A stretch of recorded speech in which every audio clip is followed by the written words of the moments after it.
சுவாமி குருபரானந்தா ஆன்மீக பாதையில் தொடர்ச்சி. 2. அஹிம்சா. அஹிம்சா பரமோ தர்மக. அஹிம்சை மேலான தர்மம் என்பது சான்றோர் வாக்கு. நாம் பின்பற்ற வேண்டிய நற்பண்புகளில் மிகவும் முக்கியமானதாகவும் மேலானதாகவும் கடினமானதாகவும் உள்ள பண்பு அஹிம்சை. அஹிம்சை என்றால் துன்புறுத்தாமை. யாரை துன்புறுத்தாமல் இருத்தல்? நம்மையும் மற்றவர்களையும். நம்மை நாமே துயரப்படுத்தி கொள்கிறோம். நாம் மற்றவர்களால் துயரப்படுத்தப்படுகிறோம்.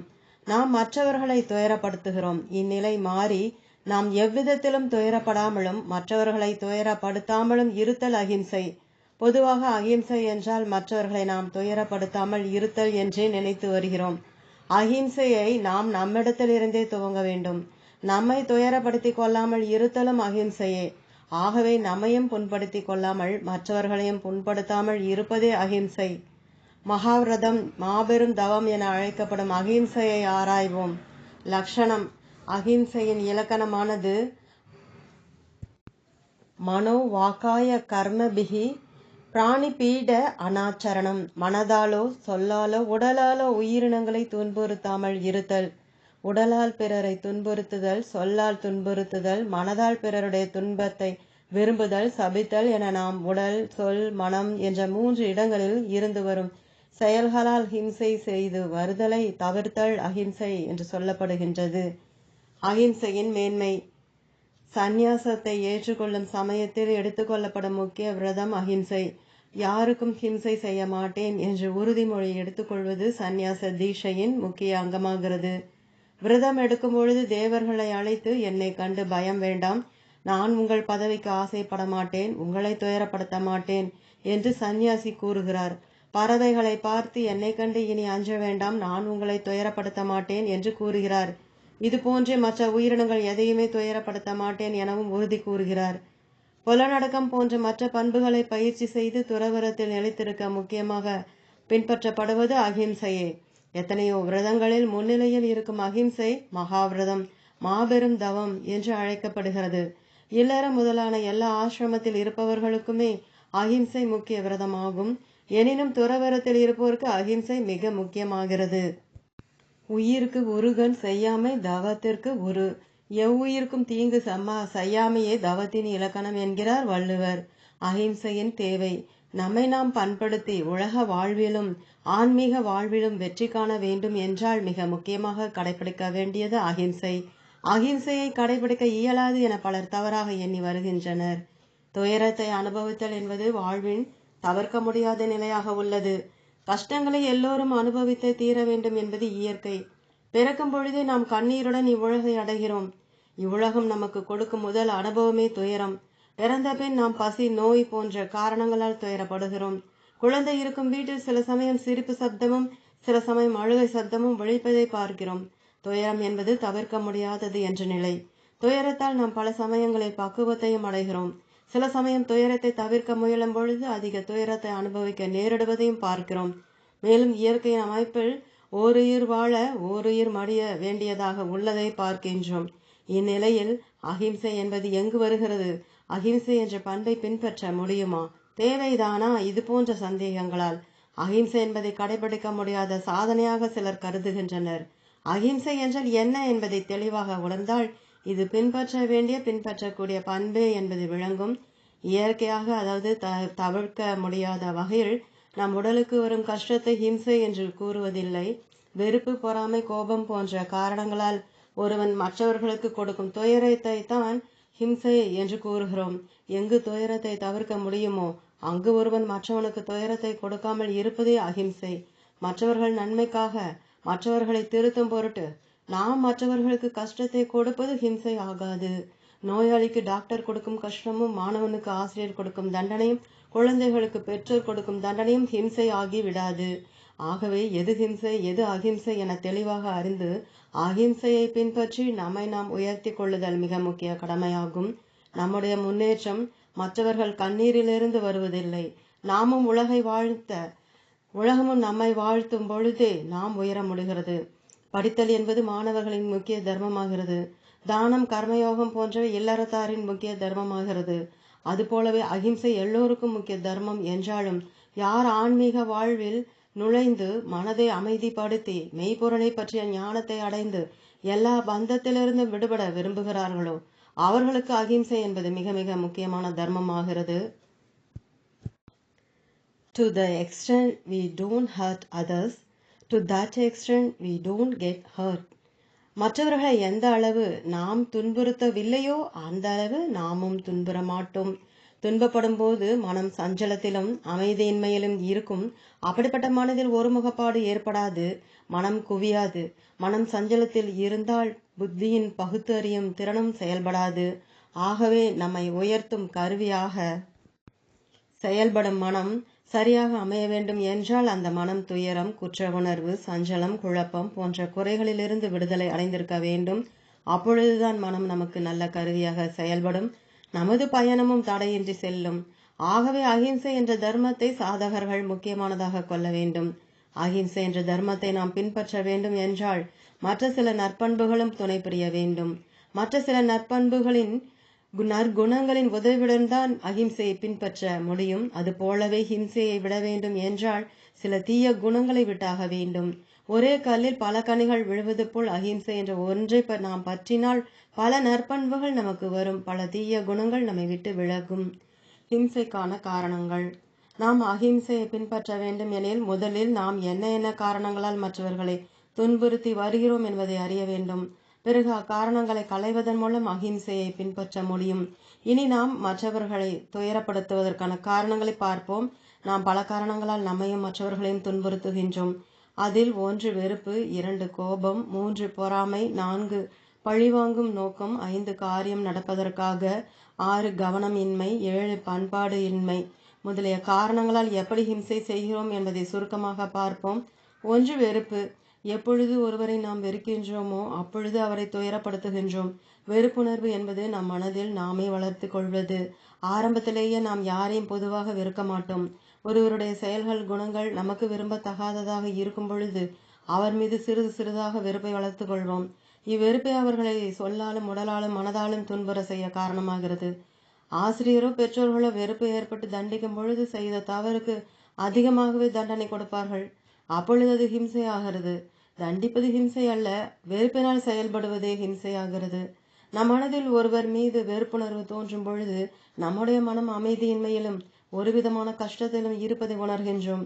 வெறுப்புணர்வு நம்மை ஹிம்சைப்படுத்திய பின்புதான் மற்றவர்களை ஹிம்சைப்படுத்துகிறது. எங்கெல்லாம் நம்மால் மற்றவர்களை ஹிம்சைப்படுகிறார்களோ அங்கு முதலில் நாம் ஹிம்சைப்படுகின்றோம். ஆகவே நம்மை ஹிம்சைப்படுத்தியே மற்றவர்களையும் ஹிம்சைப்படுத்துகின்றோம். 2 கோபம். நாம் எந்த நேரத்தில் கோபத்தின் வசத்தில் வீழ்கிறோமோ அப்பொழுது கோபத்தின் அளவுக்கேற்ப மற்றவர்களை துயரப்படுத்துவோம். கோபம் தணிந்த பின் துயரப்படுத்தி விட்டேனே என்று வருந்துவோம்.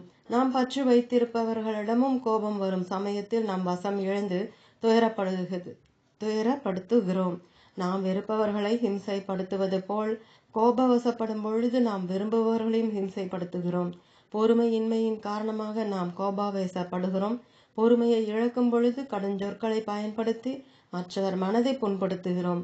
ஒருவர் தவறு செய்யும் பொழுதுதானே அவர்களை கண்டித்து கடும் சொல் கூறுகிறோம் என நமக்கு தோன்றும். ஆனால் பல சமயங்களில் வேறு சிலர் செய்யும் தவறை அறிந்தும் அமைதியாக இருப்போம். எப்பொழுது பொறுமை இழக்கப்படுகிறதோ அப்பொழுதுதான் நாம் கோபத்தின் வசப்பட்டு ஹிம்சையில் ஈடுபடுகிறோம். பெற்றோர்கள் பல சமயங்களில் பொறுமையின்மையால் குழந்தைகளை துன்புறுத்துகிறார்கள். 3 பொறாமை. புற்றுநோயைப் போல நமக்கு தெரியாமலேயே நமக்குள் இருப்பது பொறாமை. பொறாமை என்பது அருவருக்கத்தக்க ஒன்று. மற்றவர் வளர்ச்சியை பொறுக்காத மனம் திட்டமிட்டு ஹிம்சையில் ஈடுபடும். நம்மிடம் இருப்பதை கொண்டு மகிழ்ச்சி அடையாமல் நம்மிடம் இல்லாததை நினைத்து நாம் துயரப்படுகிறோம். பிறகு மற்றவரிடம் இருப்பதை கண்டு பொறாமைப்பட்டு அவர்களையும் ஹிம்சைப்படுத்துகிறோம். பொறாமை மனதில் எழும்போதே துயரமும் எழுகிறது. துரியோதனன் இறக்கும் வரை மாளிகையில்தான் வாழ்ந்தான். பாண்டவர்கள் பல வருடங்கள் வனத்தில் வசிக்க நேரிட்டது. ஆனால் வாழ்வில் அதிக துயரப்பட்டவன் துரியோதனன். காரணம் அவனுடன் இருந்த பொறாமையே. மற்றவர்கள் மனதில் பொறாமையை ஏற்படுத்துவதும் ஒரு விதமான ஹிம்சையே. நாம் ஏதாவது ஒரு பொருளை வாங்கினால் பக்கத்தில் உள்ளவரிடம் அதை காட்டுவதுடன் இல்லாமல் அந்த பொருள் அவர்களிடம் இல்லை என்பதையும் சுட்டி காட்டுகிறோம். இதனால் அவர்கள் மனதில் பொறாமை உணர்வு தூண்டிவிடப்படுகிறது. பொருட்செல்வம், அரிச்செல்வம் போன்ற எந்த செல்வம் நம்மிடம் இருந்தாலும் அதை பறைசாற்றிக் கொள்வதும் டம்பமாக நடந்து கொள்வதும் நம்மை சுற்றியுள்ளோர் மனதில் பொறாமையை வளர்க்கிறது. இதுவும் ஹிம்சையே. பொறாமைப்படுதல், பொறாமைப்பட வைத்தல் இரண்டுமே ஹிம்சைதான். பொறாமை மற்றவர்களையும் நம்மையும் ஹிம்சைப்படுத்துவதுடன் நாம் அடைந்ததையும் நம்மால் அனுபவிக்க முடியாதபடி செய்கிறது. காட்டில் இரவில் சுகமாக உறங்கிக் கொண்டிருக்கும் பாண்டவர்களை நினைத்து பஞ்சனையில் துரியோதனன் வெந்து கொண்டிருந்தது போல. ஆகவே பொறாமை ஹிம்சைக்கு முக்கிய காரணமாகிறது. 4. பழிவாங்கும் நோக்கம். நம்மை யாராவது துயரப்படுத்தினால் அந்த துயரம் நம் மனதில் நாம் பட்ட துயரத்தை விட அதிகமாக அவரை துயரப்படுத்த வேண்டும் என்ற பழிவாங்கும் உணர்வை தூண்டிவிடுகிறது.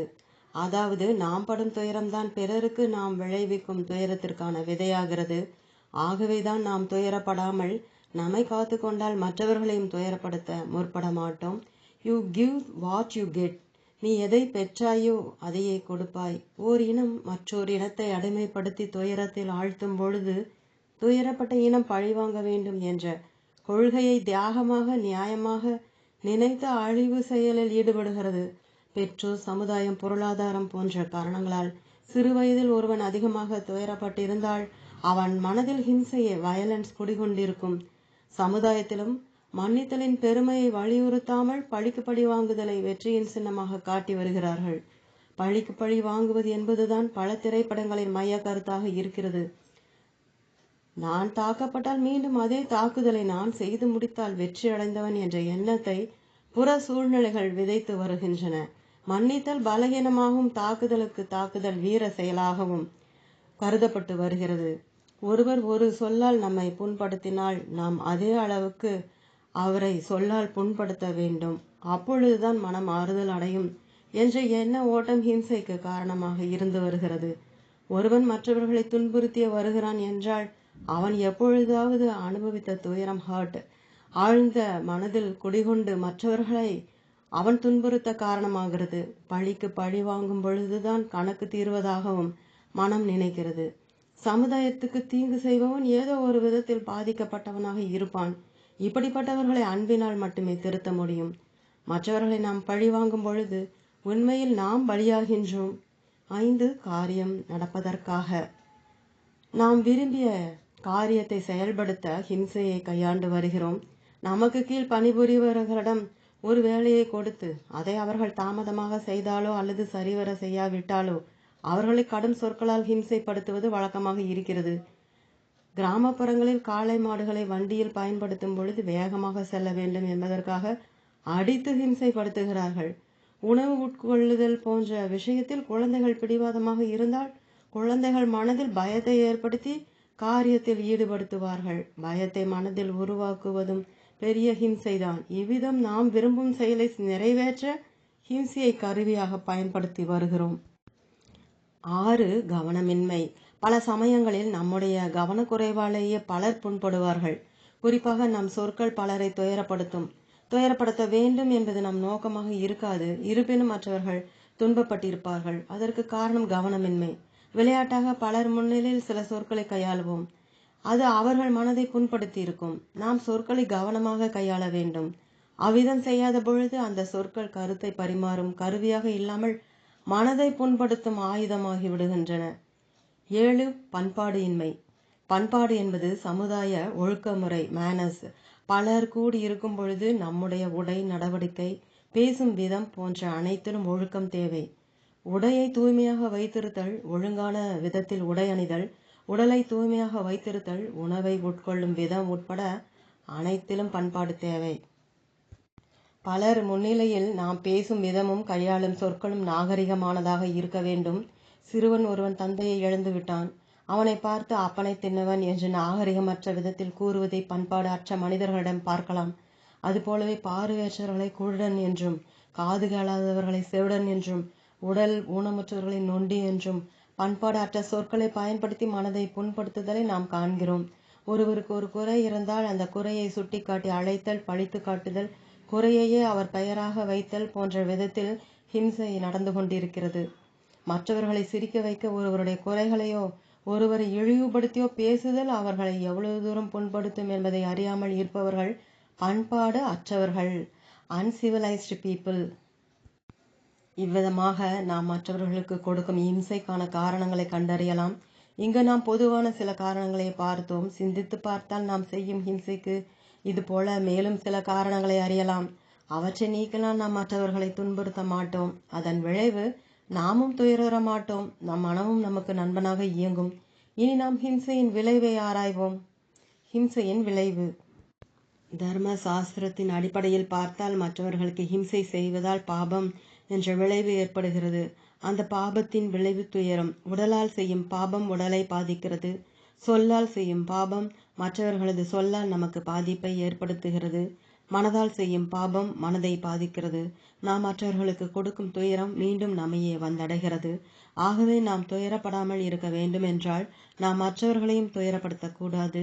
நாம் மற்றவர்களுக்கு செய்யும் நன்மை புண்ணியம் என்ற பலனையும், நாம் மற்றவர்களுக்கு செய்யும் தீமை பாபம் என்ற பலனையும் கொடுக்கிறது. புண்ணியம் நமக்கு இன்பத்தையும் ஆன்மீக வாழ்வில் முன்னேற்றத்தையும் தருகிறது. பாவம் துன்பத்தையும் வாழ்வில் தடைகளையும் கொடுத்து நம்மை எவ்வித முன்னேற்றமும் இன்றி கீழ்நிலையிலேயே வைத்திருக்கிறது. இவ்விதம் தர்மசாஸ்திரம் கூறுகிறது. அனுபவ ரீதியாக பார்த்தாலும் யாரை நாம் துயரப்படுத்தினோமோ அவரிடத்தில் நமக்கு பகைமை ஏற்படுகிறது. அவரும் நம்மை துயரத்த சந்தர்ப்பத்தை எதிர்பார்த்து கொண்டிருப்பார். நம்மை சுற்றி உள்ளவர்களை நாம் பகைவர்களாக்கி கொண்டால் நம் மனதில் பயத்தை தவிர வேறு என்ன இருக்கும்? மேலும் நாம் ஒருவரை வெறுக்கும் பொழுதும் துயரப்படுத்தும் பொழுதும் நம் மனதில் அமைதியின்மைதான் இருக்கும். நாமும் ஏதோ ஒரு விதத்தில் துயரப்படுவோம். துயரப்பட்ட மனம் அமைதியற்ற மனமாகின்றது. அந்த அமைதியற்ற மனம் நம் ஆன்மீக பயிற்சிக்கு உகந்த கருவியாக விளங்காது.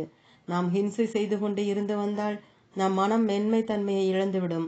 மென்மையற்ற மனம் சில நுண்ணிய உண்மையை உணராது. மன வளர்ச்சி என்பது மனதை உறுதியாகவும் மென்மையாகவும் ஆக்குவதுதான். இவ்வித மன வளர்ச்சி ஹிம்சையை பின்பற்றுவதால் கிடைக்காது. இது மன வளர்ச்சியை அடைந்தவர்கள் தங்களது அனுபவத்தில் கண்டறிந்த பேருண்மை. அஹிம்சையை பின்பற்ற வழிமுறைகள். அஹிம்சை என்ற பண்பை பின்பற்ற மற்ற சில பண்புகளின் துணை தேவை. எவ்விதம் தியானம் கைகூட வேண்டுமானால் உணவு, உறக்கம், உழைப்பு போன்ற விஷயத்தில் கட்டுப்பாடு தேவைப்படுகிறதோ அதே போல்தான் அஹிம்சை விஷயத்திலும்.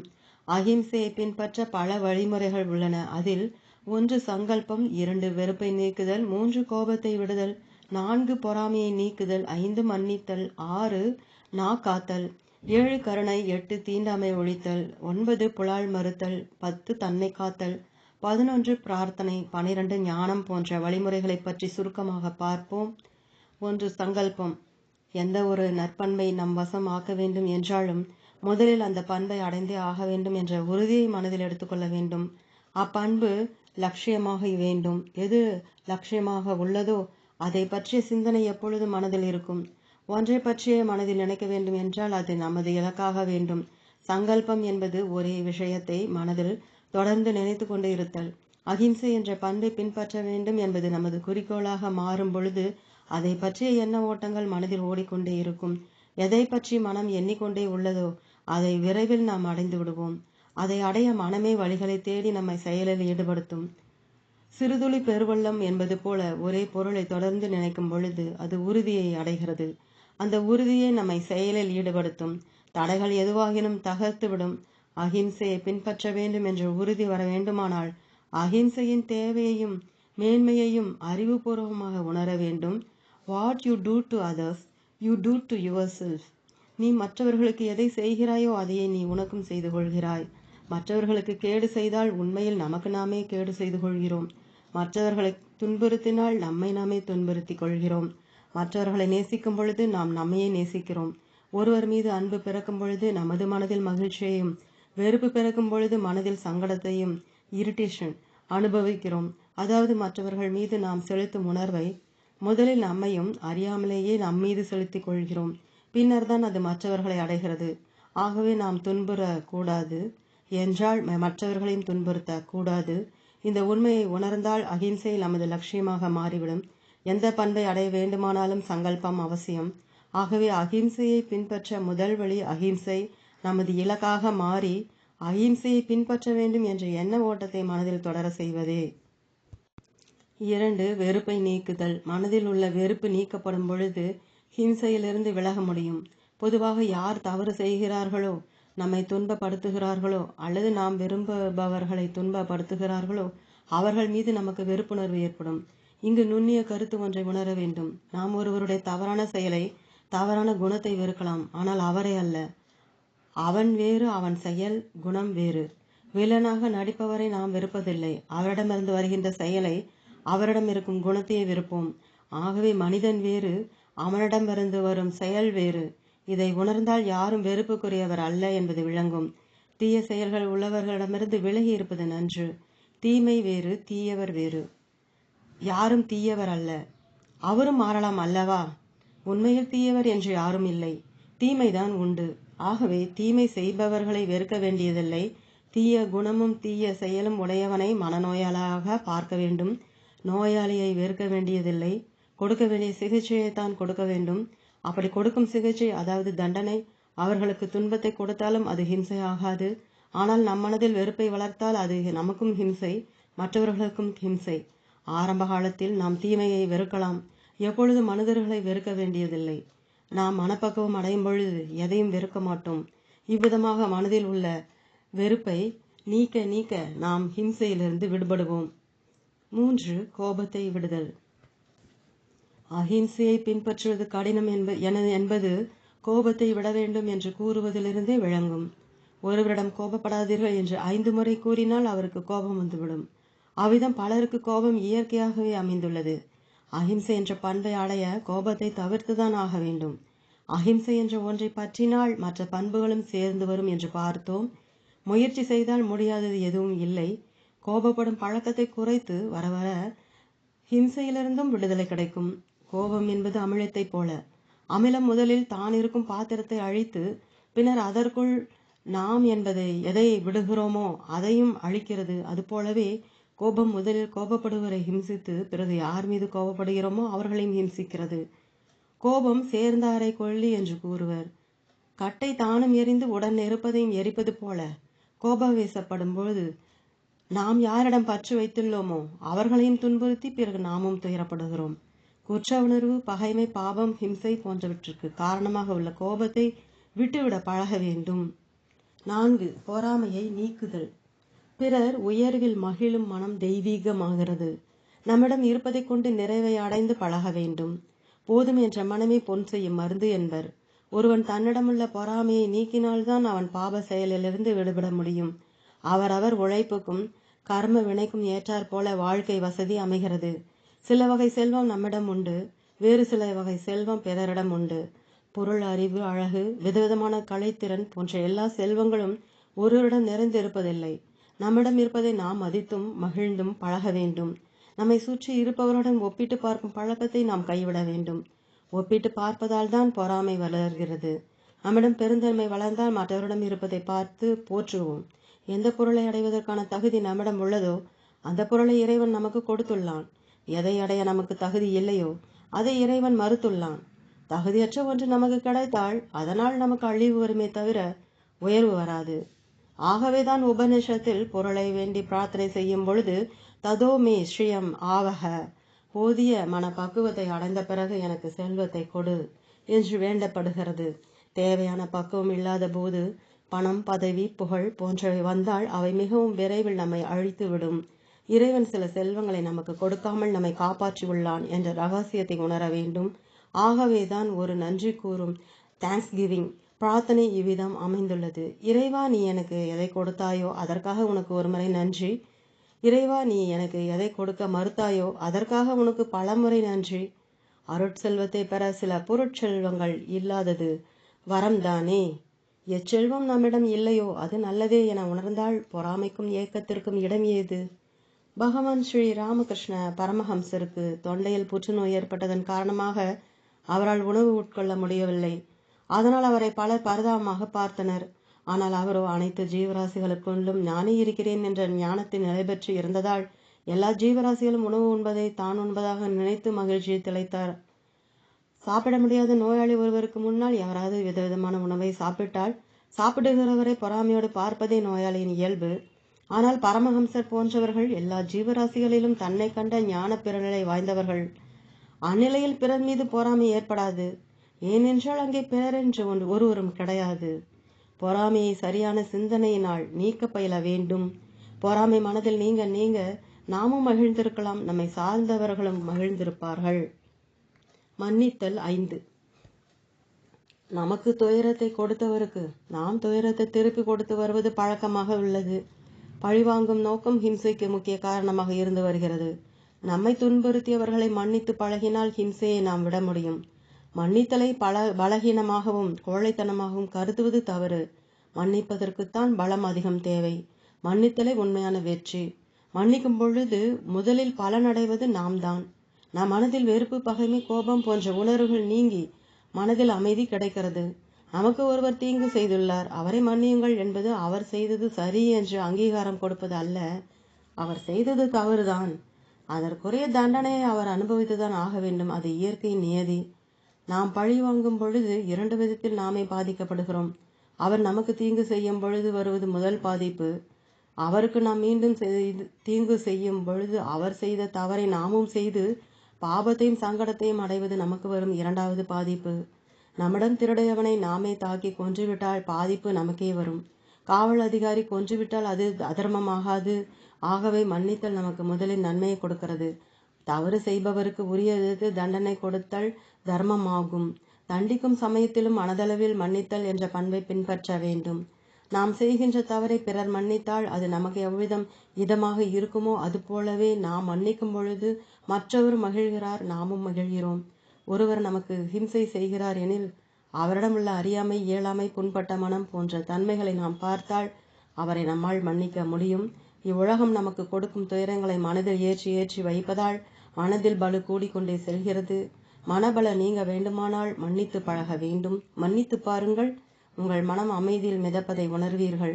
ஆரம்ப நிலையில் மன்னித்தல் ஒரு தியாகமாக தெரியும்.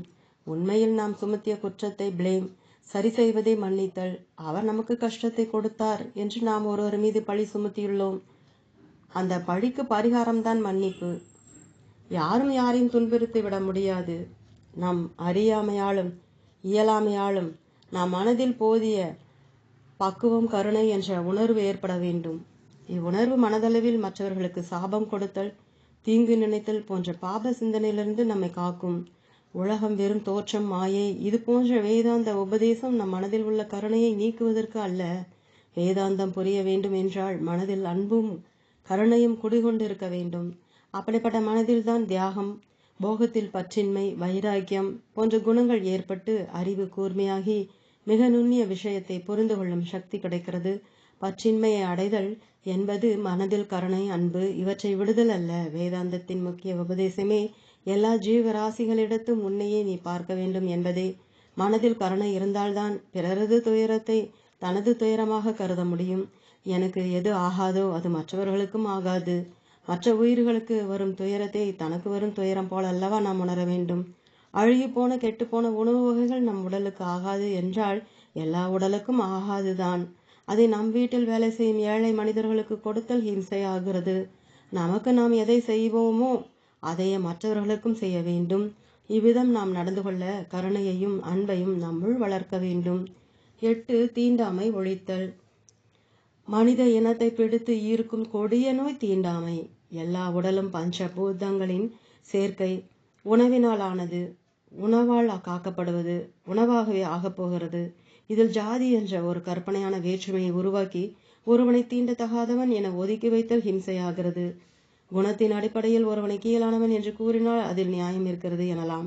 கற்பனையில் தோன்றிய ஜாதியின் அடிப்படையில் ஒருவரை கீழ்மைப்படுத்துவது ஹிம்சை. ஆகவே அஹிம்சையை பின்பற்ற ஜாதி பற்றை நீக்கி தீண்டாமை என்ற நோயிலிருந்து விடுபட வேண்டும். 9. புலால் மறுத்தல். அசைவ உணவை தவிர்த்தல் அஹிம்சை ஆகிறது. மனித உடலை வளர்க்க மிருக உடல்களை கொள்ளுதல் ஹிம்சையாகிறது. இங்கு சந்தேகம் ஒன்று தோன்றலாம். சைவ உணவை உட்கொள்ளும் பொழுதும் செடி கொடிகள், காய்கனிகள் போன்ற தாவரங்களின் உடல்கள் அழிக்கப்படுகின்றன. தாவரங்களும் உயிரினங்கள் தான் கொல்லாமை நிகழவில்லை. அப்படி இருக்க மிருக உடல்களை கொள்ளுதல் மட்டும் எப்படி ஹிம்சையாகும்? சில சமயங்களில் நம் வாழ்வில் 2 கஷ்டங்களில் ஏதோ ஒரு கஷ்டத்தை தேர்ந்தெடுக்க வேண்டிய கட்டாயம் ஏற்படுகிறது. அதில் நாம் எந்த கஷ்டம் குறைவாக உள்ளதோ அதையே தேர்ந்தெடுப்போம். நோயினால் உடல் பாதிப்பை அடையும் பொழுது சில மருந்தை எடுத்துக்கொண்டு குணப்படுத்த வேண்டிய சூழ்நிலை. மருந்தை உட்கொள்ளாவிடல் பாதிப்பு அதிகம். மருந்தை உட்கொண்டால் பின்விளைவு, சைடு எஃபெக்ட் மூலம் பாதிப்பு. இதில் நாம் பின்விளைவு என்ற பாதிப்பை தேர்ந்தெடுக்கிறோம். இல்லாவிடல் பாதிப்பு அதிகமாகும். அதுபோல தாவரங்களின் உடலை உட்கொள்வதால் தாவரங்களுக்கு ஏற்படும் ஹிம்சையை விட மிருகங்களை கொள்வதால் அவைகளுக்கு ஏற்படும் ஹிம்சை அதிகமாகிறது. மிருகங்கள் கொலை செய்யப்படும் பொழுது அதிக துயரத்தை அடைகின்றன. தாவரங்கள் விஷயத்தில் அவ்விதம் இல்லை. ஆகவே 2 ஹிம்சைக்குள் குறைவான ஹிம்சையை தேர்ந்தெடுப்பது அகிம்சை ஆகும். மிருகங்கள் வருத்துவதைப் போல பார்க்கிறோம். தாவரங்கள் அந்த அளவு துயரப்படுவதில்லை. மனிதர்களுக்கும் மிருகங்களுக்கும் மெய், வாய், கண், மூக்கு, செவி என 5 புலன்கள் இருக்கின்றன. பாம்பு போன்ற உயிரினங்களுக்கு 4 புலன்கள், அதுபோல 3, 2 புலன்களை உடைய உயிரினங்களும் உண்டு. தாவரங்களுக்கு ஒரே ஒரு புலன். புலன்கள் அதிகரிக்க அதிகரிக்க இன்பத் துன்பங்களும் அதிகரிக்கிறது. ஒரே ஒரு புலனை உடைய தாவரங்களை உணவாக பயன்படுத்தும் பொழுது அதற்கு துயரம் குறைவு. மனிதனைப் போல 5 புலனையும் கொண்ட மிருகங்களுடைய உடலை உணவாக்கும் பொழுது அதுக்கு துயரம் அதிகம். மேலும் மனித உடல் சைவ உணவால் நன்கு வாழ முடியும். சைவ உணவை கொண்டே வாழ வாய்ப்பு இருக்கும் பொழுது அந்த வாய்ப்பை பயன்படுத்துவது அகிம்சை. புலி, சிங்கம் போன்ற மிருகங்களுக்கு சைவ உணவை உண்ணும் வாய்ப்பு கொடுக்கப்படவில்லை. வனவிலங்குகள் அசைவ உணவால் பாபத்தை சேர்ப்பதில்லை. ஆடு, மாடு போன்றவை சைவ உணவை மட்டும் உட்கொள்ளும் விதத்தில் அமைக்கப்பட்டுள்ளன. அதனால் அவைகளுக்கு புண்ணியமும் இல்லை. ஆடு, மாடுகள் சைவத்தை தேர்ந்தெடுக்கவில்லை. ஆனால் மனிதனுக்கு பாப புண்ணியம் செய்ய வாய்ப்பு, சாய்ஸ் கொடுக்கப்பட்டுள்ளது. பாபத்தை தவிர்ப்பது அகிம்சை தானே. ஆகவே புலால் உணவை தவிர்த்து அகிம்சையை கடைபிடிக்க முயல்வது நன்று. 10. தன்னை காத்தல். நாம் முதலில் தர்ம நெறியில் இருக்க பழக வேண்டும். தர்மப்படி வாழும் நம்மை ஒருவர் அதர்மமான முறையில் துன்புறுத்த முயன்றால் அதிலிருந்து நம்மை நாம் காத்துக்கொள்வதும் அகிம்சையே. நாம் காப்பது என்பது சுயநலம் அல்ல, அதுவும் தர்மத்தை காப்பதே ஆகும். பலர் அறிந்த கதை இது. பாம்பு ஒன்று பலரை துன்புறுத்தி வந்தது. மகான் ஒருவர் பாம்புக்கு அகிம்சையை போதித்து இனி யாரையும் துன்புறுத்தாதே என்று கூறி சென்று விட்டார். பாம்பின் அமைதியை பார்த்த சிறுவர்கள் அதை கல்லால் அடித்து விளையாட ஆரம்பித்து விட்டனர். மகான் பாம்பை மீண்டும் பார்க்கும் பொழுது அது அடிபட்டு துயரத்தின் எல்லையில் இருந்தது. இந்நிலை ஏன் வந்தது என அவர் வினவினார். உங்கள் அகிம்சா உபதேசத்தால் என்றது பாம்பு. மகான் கூறினார், துன்புறுத்த வேண்டாம் என்றுதானே உன்னிடம் கூறினேன். உன் சீற்றத்தை விட்டுவிடு என்று கூறவில்லையே. அடுத்த முறை பாம்பிடம் சீற்றத்தை கண்ட சிறுவர்கள் யாரும் அதை நெருங்கவில்லை. அனைவரையும் துன்புறுத்தாதே என்ற வேத வாக்கில் அனைவரும் என்ற சொல்லில் நாமும் அடங்குகிறோம். யாரும் நம்மை தாக்காத வண்ணம் நம்மை நாம் பாதுகாத்துக் கொள்வதும் மற்றவர்களை பாதுகாப்பது போல் அகிம்சையே. 11. பிரார்த்தனை. பிரார்த்தனை என்றால் இறைவனம் வேண்டுதல். அகிம்சையை நான் பின்பற்றுபவனாக இருக்க வேண்டும் என்று இறைவனிடம் அகிம்சை என்ற நற்பண்பை யாசித்தல். பொருளற்ற பொருளை ஈட்டவும் வழியில்லாத ஏழை ஒருவன் உணவை பிச்சை எடுத்து பெறுகிறான். பிச்சை எடுத்தல் என்பது ஒருவனுக்கு ஏற்படும் ஏழ்மையின் இறுதி கட்டம். பிச்சைக்காரனின் தன்மானம் முற்றிலும் இழக்கப்படுகிறது. இறைவனிடம் நாம் பிச்சைக்காரனாக ஆகும் பொழுது நமது கர்வமும் இழக்கப்படுகிறது. நாம் அப்பொழுது பக்தனாகிறோம். இறைவனிடம் பக்தர்கள் எதையோ யாசித்து கொண்டு இருக்கிறார்கள். இங்கு நாம் அகிம்சை என்ற பண்பை கேட்கிறோம். நாம் ஏன் யாசிக்க வேண்டும்? பொருளை ஈட்ட திறனற்றவன் உணவை யாசிப்பது போல அகிம்சையை பின்பற்ற போதிய பலமற்றவர்களாக நாம் இருக்கிறோம். பலம் இல்லாமையை உணரும் பொழுது பலத்தை பெற இறைவனிடம் செல்கிறோம். சுக்ரீவன் வாளியை வெல்ல ராமருடைய பலத்தை நாடியது போல நாம் வழிபட்டு வரும் தெய்வத்திடம் வேண்டும் பொழுது நமக்கு அகிம்சையை பின்பற்ற போதிய பலம் கிடைக்கும். எந்த ஒரு கர்மத்திற்கும் செயலுக்கும் கண்டிப்பாக பலன் உண்டு. பிரார்த்தனை என்பதும் ஒரு கர்மம். ஆகவே பிரார்த்தனை செய்யும் பொழுது அதற்கு ஏற்ற பலனை நாம் அடைவோம். நமது வேண்டுதல் எந்த அளவுக்கு நம்பிக்கையுடனும் மனம் உருகியும் உறுதியாகவும் உள்ளதோ அந்த அளவிற்கான பலனை நாம் அடைவோம். வாழ்வில் எதை அடைய வேண்டுமானாலும் பிரார்த்தனை மிகவும் நல்லதொரு உபாயமாகிறது. அகிம்சையை பின்பற்ற இறைவனிடம் வேண்டுதல் விடுப்போம். 12. ஞானம். ஞானத்தால் அகிம்சையை பின்பற்றுதல் என்பது ஞானிகளுக்கு மட்டுமே நிறைவேறக்கூடிய ஒன்று. இங்கு ஞானம் என்பது ஆத்ம ஞானம் அல்லது பிரம்ம ஞானம் அல்லது மெய்மை பொருளை பற்றிய ஞானம். ஆத்ம ஞானத்தை அடைந்தவர்கள் முழுமையாக அகிம்சையை பின்பற்றுவார்கள். நான் யார் என்ற கேள்விக்கான சரியான பதில்தான் அவர்கள் அடைந்த ஞானம். தன்னை யார் என்று அறிந்தவர்கள் அனைத்து உயிரினங்களிடமும் தன்னையே பார்க்கிறார்கள். அறியாமையில் இருப்பவர்கள் முகம் பார்க்கும் கண்ணாடியில் தங்களை பார்க்கும் பொழுது மட்டுமே தங்களை பார்த்ததாக உணர்கிறார்கள்.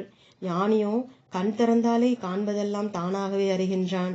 ஞானி தானே அனைத்து உயிருமாய் இருப்பதை உணர்வதால் யாரை புண்படுத்த முடியும்? அவன் தன்னையும் புண்படுத்த மாட்டான் என பகவான் கீதையில் கூறுகிறார். ந ஹினஸ்தி ஆத்மனா ஆத்மானம். தன்னையே தன்னால் துயரப்படுத்த மாட்டான்.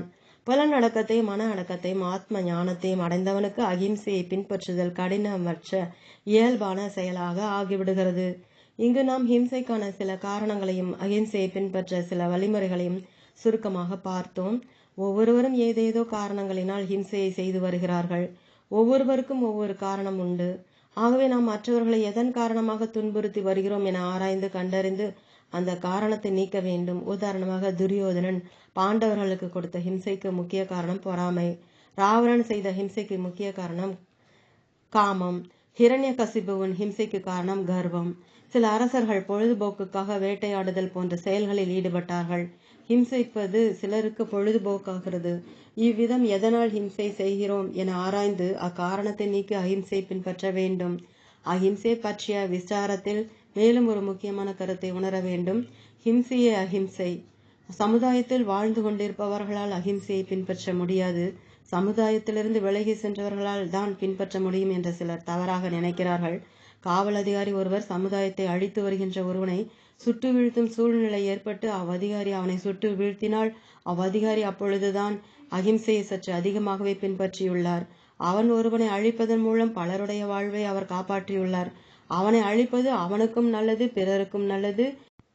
இந்நிலையில் ஹிம்சையே அஹிம்சை ஆகிவிடுகிறது. ஒருவேளை காவல் அதிகாரி அவனை விட்டுவிட்டால் அது ஹிம்சையாகும்.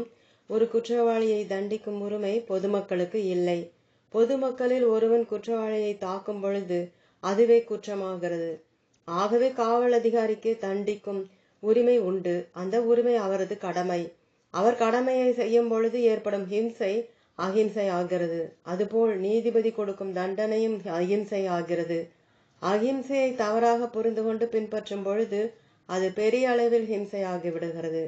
ஒருவன் தவறான வழியில் பொருளை ஈட்டுதல், தவறான கொள்கையை கடைபிடித்தல் போன்ற காரணத்தால் கொலை செய்து வருகிறான் எனில் அவனை வெறுக்காமலும் கருணையுடனும் கொடுக்க வேண்டிய தண்டனையை கொடுப்பதால் தான் சமுதாயம் சீராக இயங்கும். தண்டனை மரணமாகவும் இருக்கலாம். அவன் பாபம் செய்து வர காரணமான அவன் உடலை அவனிடமிருந்து பறிப்பது ஒருவனின் ஆயுதத்தை பறிப்பது போல்தான். ஒரு நீதிபதி இவ்விதம் தீர்ப்பு கூறியுள்ளார்: உனக்கு மரண தண்டனை அளிக்கிறேன். உன் ஆத்மா சாந்தி அடைந்து உனக்கு நல்ல கதி கிடைக்க இறைவனை வேண்டுகிறேன். இங்கு வெறுப்பில்லை, பழிவாங்கும் நோக்கமில்லை. ஆனாலும் ஹிம்சை நடக்கிறது. இப்படிப்பட்ட ஹிம்சையே அஹிம்சை.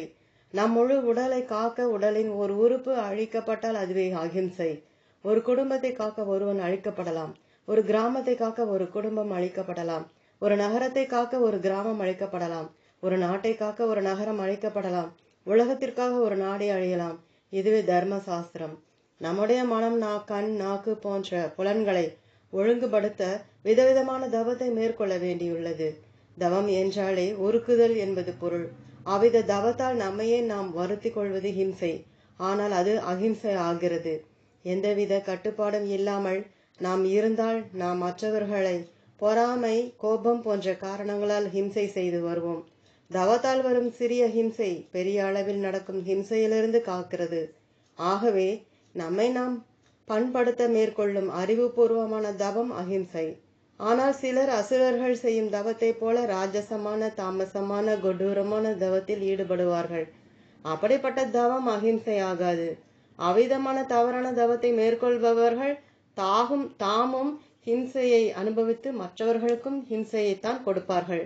அசுரர்கள் வாழ்க்கை இதற்கு உதாரணம். இவ்விதம் எப்படிப்பட்ட ஹிம்சை அஹிம்சை ஆகிறது என உணர வேண்டும். கீதையில் பல இடங்களில் பகவான் அஹிம்சையை வலியுறுத்தி உபதேசிக்கிறார். அஹிம்சையை உபதேசிக்கும் இடமும் போர்க்களம். அதுபோலவே குழந்தைகளை திருத்தவும், மாணவர்களை கண்டிக்கவும், குற்றவாளியை தண்டிக்கவும் செயல்படும் பொழுது சிறிதளவு ஹிம்சை ஏற்படுகின்ற காரணத்தால் அஹிம்சையை பின்பற்ற வேண்டும் என்று எண்ணி கடமையை செய்யாது அஹிம்சையை பின்பற்றினால் அவ்விதமான அஹிம்சையை ஹிம்சையாகிவிடும். சிறிதளவு கொடுக்க வேண்டிய ஹிம்சையை தவிர்க்கும் பொழுது பெரிய அளவு ஹிம்சை ஏற்படுமானால் அந்த பெரிய அளவு ஹிம்சையை தவிர்க்க சிறிய ஹிம்சையை கடைபிடித்தல் ஹிம்சை ஆகாது. அறிவுபூர்வமாக அஹிம்சையின் தத்துவத்தை உணர்ந்து அஹிம்சையை பின்பற்றினால் நாம் அடையும் பலனை இனி பார்ப்போம். அஹிம்சையின் பலன். அஹிம்சையை பின்பற்றுவதால் கிடைக்கும் பலனுக்கு ஈடு இணை இல்லை. அஹிம்சையை பின்பற்ற மற்ற சில பண்புகளின் துணையும் தேவைப்படுகிறது. எனவே அஹிம்சையை பின்பற்றும் பொழுது இதர நற்பண்புகளையும் அடைவோம். நற்குணங்கள் நிறைந்த மனதை தூய்மையான மனம் என அழைக்கிறோம். மன தூய்மையே நமக்கு மகிழ்ச்சியை கொடுக்கும். மேலும் மோட்சத்தை அடைய மன தூய்மை அவசியம். விரதத்தால் ஆரோக்கியம் கிடைக்கும். அளவுக்கு மீறிய விரதம் உடல் வலுவை குறைத்துவிடும். அதுபோல் துன்பம் அளவுக்கு மீறி மனதை தாக்கும் பொழுது மனமும் வலுவை இழக்கும். உடலும் மனமும் வலுவுடன் இருந்தால்தான் வாழ்க்கையில் அடைய வேண்டிய இலக்கை அடைய முடியும். அகிம்சையால் உடல் வலுவும் மன வலுவும் கிடைக்கிறது. உறுதியுடன் கூடிய தூய்மையான மனதில்தான் விவேக சக்தி வெளிப்படும். விவேக சக்தி என்பது அறிவுத்திறன். அறிவுத்திறன் என்பது இருவகைப்படும். ஒன்று எது உண்மை, எது தோற்றம் என பிரித்தல். இரண்டு இதுதான் என தீர்மானித்தல். பிரித்தல் என்பதை பகுத்து அறிதல் என்றும், தீர்மானத்திலே நிச்சயம் அல்லது உறுதி செய்தல் எனவும் கூறுகிறோம். இவ்விதமான விவேக சக்தி மன அழுக்கால் மங்கி கிடக்கும் பொழுது வாழ்க்கை தரமும் கீழாக இருக்கும். அகிம்சையை பின்பற்றும் பொழுது விவேக சக்தி வளர்ந்து மனம் மென்மை அடைந்து உறுதியையும் அடைந்து ஆன்மீக பயணத்திற்கு உகந்த வாகனமாக மாறுகிறது. அகிம்சையின் பலனை நாம் காத்திருந்து அடைவதில்லை, உடனுக்குடன் அடைவோம். ஒரு யாகம் செய்தால் அதனால் வரும் புண்ணியம் என்ற பலனை எப்பொழுது அனுபவிப்போம் என்று கூற முடியாது. ஆனால் நாம் அகிம்சையை கடைபிடிப்பதால் பாபம் நீக்கப்பட்டு புண்ணியம் கிடைக்கிறது. அதனால் உடனடியாகவே நமக்கு மன தூய்மையும் மன மகிழ்ச்சியும் கிடைக்கிறது. யோக சாஸ்திரங்களில் மற்ற சாதனைகளை விட அகிம்சைக்கு மிக அதிகமான பலன் கூறப்பட்டுள்ளது. இங்கேயே பலனை அடைவதுடன் ஒருவன் உயர்ந்த லோகங்களை அடைகிறான் என்றெல்லாம் கூறப்பட்டுள்ளது. அகிம்சையை பின்பற்றி சித்திகளை அடைவதோ இறந்த பின் நல்ல லோகங்களை அடைவதோ நமது நோக்கம் அல்ல. இப்பிறவியில் வாழும் பொழுதே மன தூய்மையையும் தத்துவ ஞானத்தையும் அடைந்து முக்தி பெறுவதே நமது நோக்கமாகும்.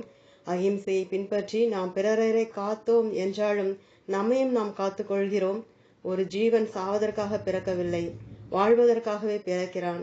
எப்படி வாழ்வதற்காக பிறக்கிறான் என்பதே அடுத்த வினா. தானும் மகிழ்ந்து பிறரையும் மகிழ்வித்து வாழும் வாழ்வுதான் அர்த்தமுடையதாகிறது. ஆகவே வாழ்வுக்கு ஒரு அர்த்தத்தை கொடுப்பதே அகிம்சை. பாறை மலரும். பாறை மலரும் என்ற தொடரை இரண்டு விதத்தில் பொருள்படுத்தலாம். முதல் விதமான பொருள், பாறை போன்ற இறுகிய கல் நெஞ்சம் கொண்டவர்களும் கூட மென்மையான மலரை போன்று மாறுவார்கள். பாறை மலரை போல் மென்மையாகும் என்றால் பாறை போன்ற மனமும் மலரை போல் மென்மையை அடையும். நம் மனம் பாறை போன்று இறுகி இருப்பினும் தவத்தாலும் அறிவாலும் சான்றோர்களுடன் வைக்கும் இணக்கத்தாலும் மலர் போல் மாறும். ஹிம்சையில் ஈடுபட்டு கொண்டிருந்தவர்களும் கூட அஹிம்சா மூர்த்திகளாக மாறிவிடுவார்கள். வால்மீகி பாறை போன்றுதான் வாழ்ந்தார்.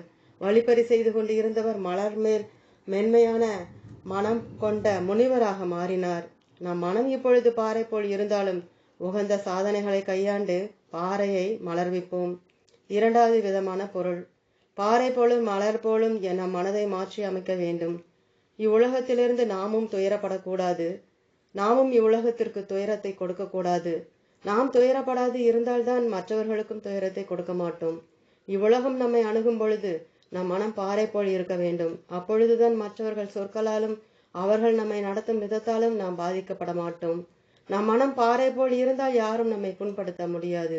ஆகவே பாறை போன்ற மனம் கவசம் போல் நம்மை காக்கிறது. இவ்வுலகத்தை நாம் அணுகும் பொழுது நம் மனம் மலர் போல் மென்மையாக இருக்க வேண்டும். அப்பொழுதுதான் நாம் மற்றவர்களை துன்படுத்த மாட்டோம். பிறருடைய சொல்லை கேட்கும் பொழுது நம் மனம் பாறை போலும், பிறரிடம் நாம் பேசும் பொழுது நம் மனம் மலர் போலும் இருக்க வேண்டும்.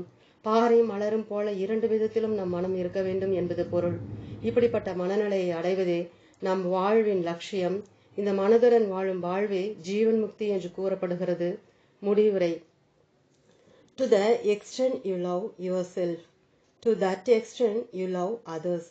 உன்னை நீ எந்த அளவு நேசிக்கிறாயோ அந்த அளவு நீ மற்றவர்களை நேசிக்கிறாய். இந்த நியதி பொதுவானது.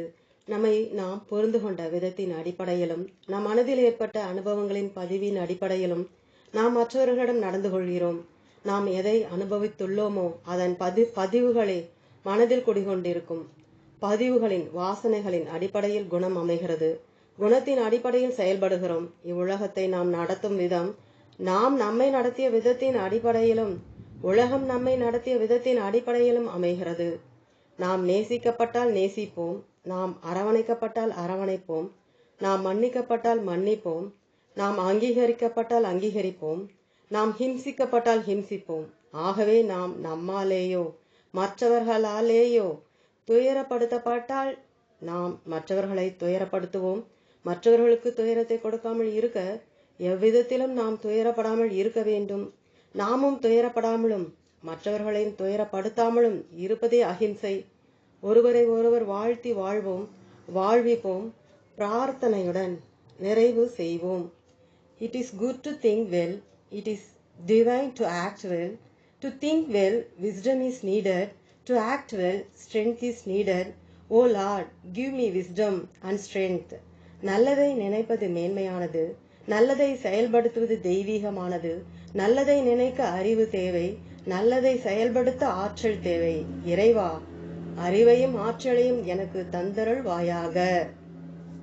ஓம். தொடரும்.